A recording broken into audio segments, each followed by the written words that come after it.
It's happened to all of us, butterflies in the stomach or a case of the jitters. But what happens when worrying gets to be too much? Well, the June issue of ShopSmart magazine has more on knowing when to get help and the best treatments available.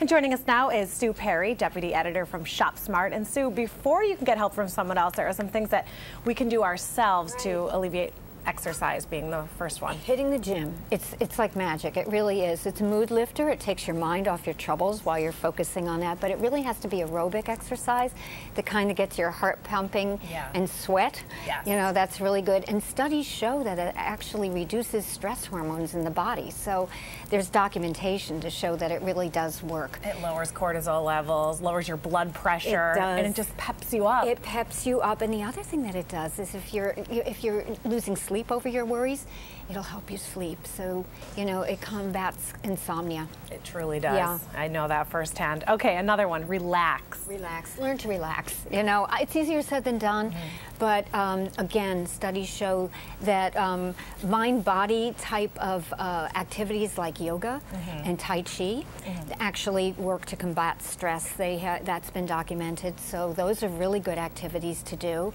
It does both. It works the body and the mind. And the other thing is just a hobby.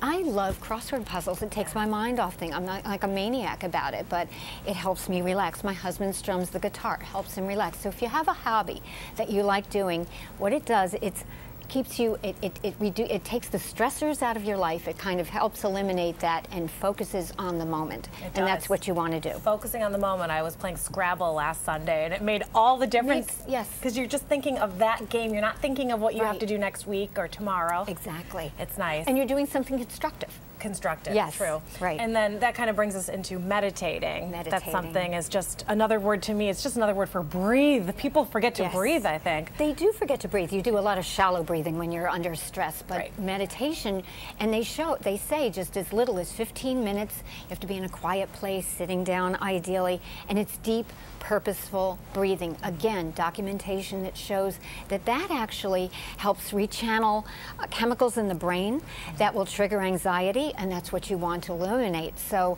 you know, so that's really good. It kind of blocks that. So meditation is very good, and it takes nothing. You can read a book, you can go online and learn about it. You might be able to, you know, join a class.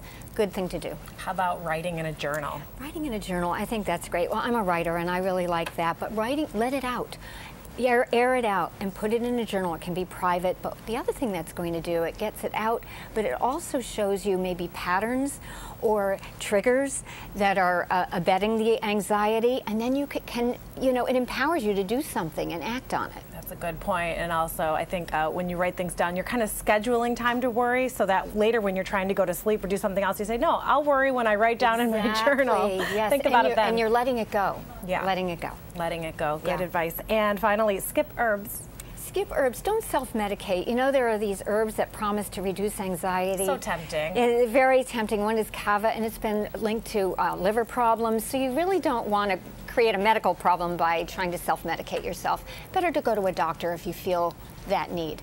Yeah, and like you said, that's when you might need to go to the doctor. If you've tried all these things and you're still not successful. Go to a doctor and or go to talk therapy. That's also been proven to be very successful. Yeah, I had seen an article recently that said talk therapy can be just as effective as, they did a study of people who took medication. Yes. The talk therapy was equally effective. Equally effective. So, and that's talking it out with somebody that you trust. That's impressive. Okay, Sue Perry, Deputy Editor of ShopSmart, thank you so much for joining us. Thank you.